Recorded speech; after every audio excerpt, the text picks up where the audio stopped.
Hello guys, welcome back to MuscleBrew. This is Angel and I got Marlon here with me. Hey, what's up, man? So we're gonna talk about something pretty controversial that's been going on here in the bodybuilding industry. As we all know, George the Bull Peterson passed away. A day before the Olympia, and there's been a lot of criticism about that, and the people saying that the IFBB needs to do something about it and all that. And Seth Feroce has something pretty interesting to say, and I think we also have something interesting to say about this topic. Okay, Wait, so I'm sorry. Wait, who did you say that died? George the Peterson? Bull Peterson. Yeah, yeah. Oh, did you say a day before the Olympia or like a week before the No, it Olympia? was like a day or 2 days before. Really? See, Oh, okay. it was not that Damn, close. I kind of felt like a little bit more than that. No, I think he was already on Orlando. I don't think it was a day or two. It was close to him. He was close to the competition. All right, all right. Okay, so let's see what Seth Feroce has to say. And it even goes back to like George Peterson, like with George Peterson just passing away right before the Olympia, and all the shit that people say, like, oh, in bodybuilding it's very difficult, very scary place. Bodybuilding is one of the wildest sports on the planet. We've been saying it for years. This is the sport that has no rules. There are zero rules in bodybuilding. Zero. No rules. That's why I liked it. I'm one of you. I'm there. I took more fucking steroids, and I took enough steroids for fucking multiple people. Okay, so we can clearly see that he's being open about the steroid use. Okay, Yeah. and that the bodybuilding industry has zero rules about what can you do or not do.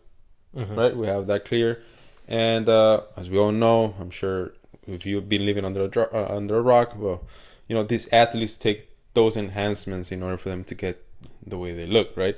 But it's not all about the drugs. You need to have the genetics first in order for you to venture into those waters, very dangerous waters. So let's keep the video going. I've had enough close calls from multiple people. Guess what? Still kept doing it. I loved it. So with the people passing in bodybuilding, it's now a reality. It is a fucking reality. It's going to happen. More and more people will pass in bodybuilding. It's a guarantee. You know why? Because that's part of the industry. Just like football with CTE, just like boxing, CTE. Yeah, I see what you mean here. Yeah, it is very controversial because he's stating some facts. Yeah. That's He's being these- honest, man. Yeah, these are some stuff that's just gonna happen.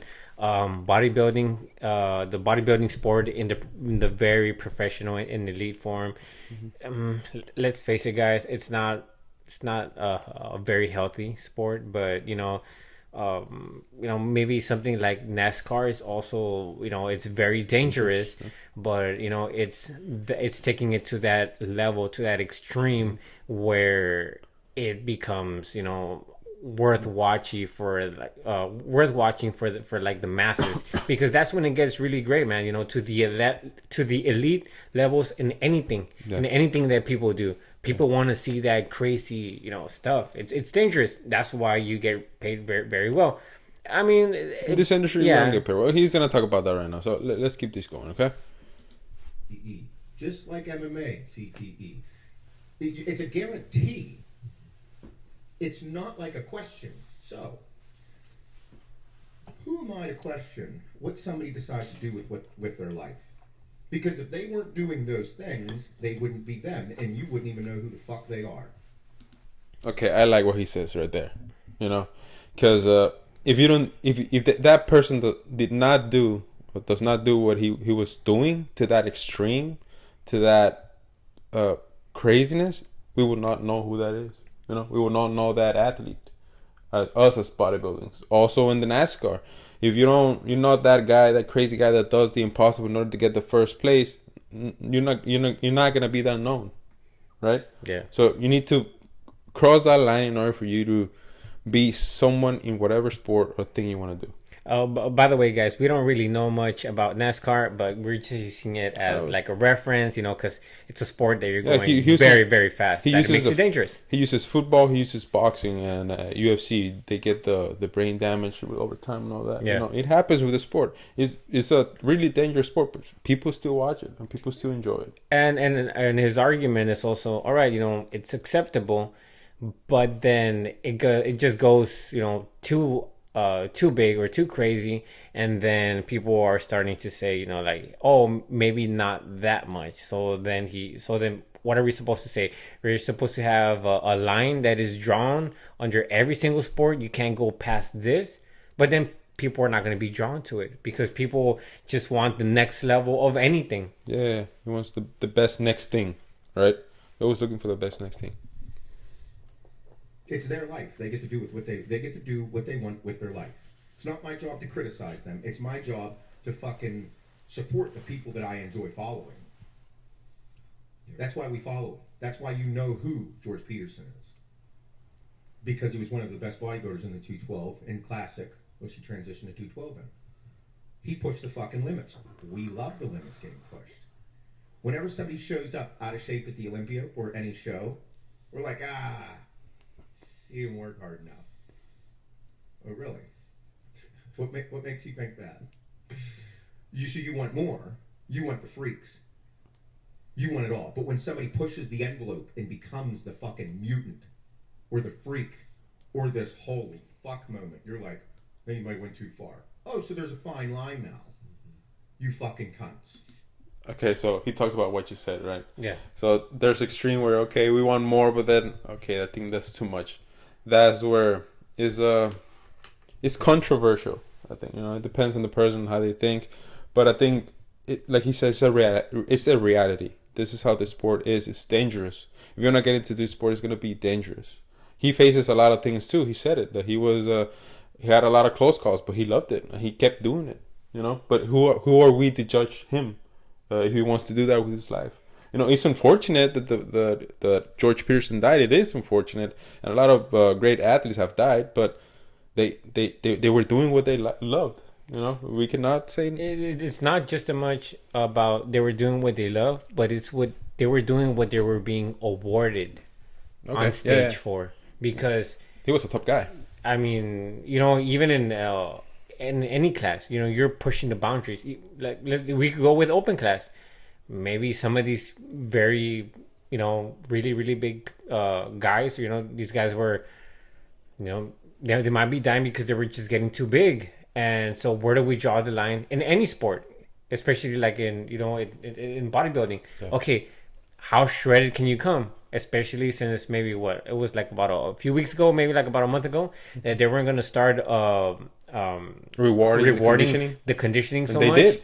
But if they keep rewarding the conditioning, then they're not going to listen to those rules. If they're if they're being rewarded for the size, then they're not going to listen to those rules either. They're just going to keep pushing, either coming bigger, coming shredded. Either way, it's anyway, they can. It's dangerous both ways. Getting bigger or getting really shredded is dangerous both ways. Okay, so this is one of the hot topics I think right now. There's something I really wanted to talk about. Yeah. By the way, that podcast with Seth Feroce, it's actually pretty good. If you guys ever have the chance to it, go check it out. It's actually pretty good. It's pretty free speech we can do. Yeah. That's they talk. They don't want to assault people. It's gonna be. If you're easily offended, just don't even try it.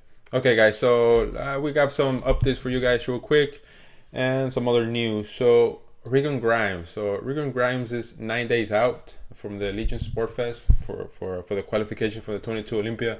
He's trying to do it like he did last year. He qualified early and just take the whole year just to prepare for the show. So that's a really good idea. Yeah. So he says here that he was 5 days without carbs, and now he's starting to fill up his frame. He went for conditioning, and he's 9 days out. He's looking good. And he was training. He's training with Milos Arsev, and I really like Regan, bro. I really, really like Regan, but he still has a lot of mass to put on. Yeah, his frame seems to be so big that in order for him to look very well, he's probably gonna have to weigh more than a lot of these other bodybuilders. because he definitely put on some more size than than last year, and his physique looked a little bit more, it looked more way healthy, better.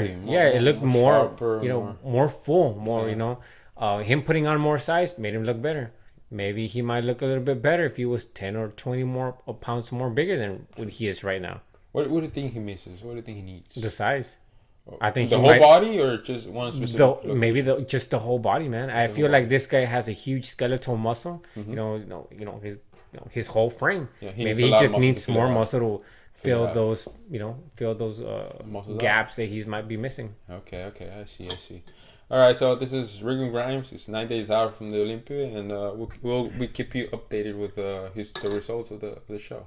So next, Shaun Clarida, the champion, the 2020, former the champion, former 2020 212 champion of 2020. He lost to Darryl Lunsford, a really good battle. So he was in his home gym, and they put this picture outside of him saying the home of Mr. Olympia, Shaun Giant Killer Clarida. And I think it was a really good, cool thing to do for him. You know, you can see some pictures of him right here. He was his wife. And I mean, this guy is I thought he was gonna get the 212, but that was before I saw Derek Lunsford, and the progress, the crazy progress that he made. But I mean, Shaun Clarida, well, he's a really short guy, but he's a hard worker, man. Yeah, this guy can still pack on some more muscles in his frame. Yeah, because I think he still has maybe like a 30-pound gap. I think it was 180 something on this issue. He needs to hit 180 something. 180 something. He needs to. The top is 212, so he still has a lot of muscle to put on. And imagine putting that much size on a small frame. It's gonna be crazy. As long as he doesn't get that that stomach distension. Oh, hopefully he doesn't. So they did this to him in his home gym, and I think it's pretty badass for him. Yeah, imagine, man, working out and. You see yourself there. Yes, I mean, you might not win the next Olympia or the next one or the next one. I'm not saying that he doesn't or that he can't, but even if you retire right there and then, your picture's up there. That year belongs to you. Nobody can take that from you. Anywhere in history, nobody can take that year from you. The 2020 is yours. Yeah, the 2012, that's yours. 2021, the 2020. Yeah, for the 2020, but the 2012 for the 212 division. Yeah. Oh my god. 2012. Okay. So we got now Michael Hearn. The reason we're talking about Michael Hearn because he trained with the legend, one of your favorites, right? Frank Zane. We can see here doing some pullovers, giving some tips on how to do pullovers, which I don't know if Michael Hearn gives any tips, but hey, I think any tips from the legend, I don't think it's bad for anyone. I would love to be there. Yeah, as far as we know, you might be even eating your pancakes wrong compared to to the advice that this guy might be giving you. Wrong, man. Yeah, well, I mean, I'm making some jokes out of it, but I'm just trying to I guess express how legendary this guy is. If you don't know who Frank Zane is, Google it, man. Google it. He's a Mr. Olympia winner. And he's your type, right? The ectomorphs. Yeah, the ectomorph, this guy was had kind of that ectomorph physique, the ectomorph physique is really hard for them to put on weight and more muscle. Yeah, I don't think this guy got too big on his. This was probably one of the smallest. I think. Yeah, smallest. But he had in weight, pretty good flow. The bodybuilding history. Go look at it. Go look at some videos of him. So we have here, the Titan. And even Bob Ciccarello said, that Bob Ciccarello was the first Titan before. Well, not the first, but he was before Michael Hearn. But this guy is this guy's like a god amongst men. Michael Hearn. This guy's just huge. Man. He does not get old, man. No, man. This 20, 30 years ago. No, he doesn't. What's the name of that character that was in that movie that he was just getting younger? I think it was by Brad Pitt. Brad Pitt? Benjamin Button? Benjamin Button. Yes. Yeah, something like that. That's Michael Hearn, man. He was born old and he was getting younger as he got older. That's a pretty crazy story, bro. Pretty crazy story. So go check that movie out. If you've seen it, leave it in the comments. So one last news. Just the last news for this video is Michael Criso. He's been talking a lot lately. He's been saying that over here in the IFBB, he's he's gonna be unbeatable, or he can beat anyone in the IFBB pretty much. Yeah, but basically kind of showing off his physique on the IFBB over here. I know it's very different divisions. They can't compete over here unless he switches. But we said it before, this guy's a very, very big bodybuilder over there. So, I mean, he was a big fish in a small bowl. But maybe coming over here, okay. I mean, I don't know if those odds or, that might change. Yeah. I've seen some, when I saw this news, I saw some opinions. And they said something pretty interesting, that they don't, this IFBB Elite Pro, they don't hold the same conditioning as the IFBB, and I can clearly see that.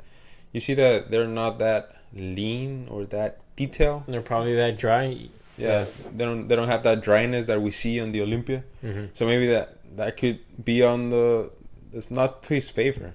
Yeah. I see. Right now you can feel pretty confident, but once you're on stage with the biggest of the world, the best of the world, I think it's going to be a pretty different story. But again, he's just trying to make some noise, I don't know if it's just me, but I've also noticed that even the tans are a little bit different. The tans are a little bit more clearer here, and I know that some of the tans over here are a little bit shaded a little bit more darker, more like bronze type of look. Oh yeah, I've seen that. And it's a lot of times I don't really like when they come with the tan too strong, because a lot of the striations too dark, to right? Be, yeah, because sometimes I've noticed that the striations seem to hide a bit, especially on when you're watching it from a monitor, mm-hmm. or watching wherever it is that you're watching. I'm pretty sure it's a lot more different when it's in person, mm-hmm. but I've noticed that sometimes the tans don't really benefit. I feel like there's only to an extent where that tan's gonna help you. Okay. Anything else, it's just gonna ruin. Yeah, and plus the lighting has been pretty bad these past years for the Olympia and any shows. It's really hard to get a show that has pretty good lighting, mm-hmm. right? It's pretty hard. And we can see Michael Criso. He's looking good, man. He looks like the Terminator. Yeah, he does. Right? I think he's gonna be a really good Terminator if they would cast him. He's gonna be a really good Terminator. So these are the news for this video. Do you have anything else you want to add? No, man, I'm good. Okay, guys. So please don't forget to comment anything you want to add into our where we're talking about Seth Feroce, about their lives and all that. Hopefully we can read your opinion on the comments. So I guess we see you guys on the next one. Later, guys.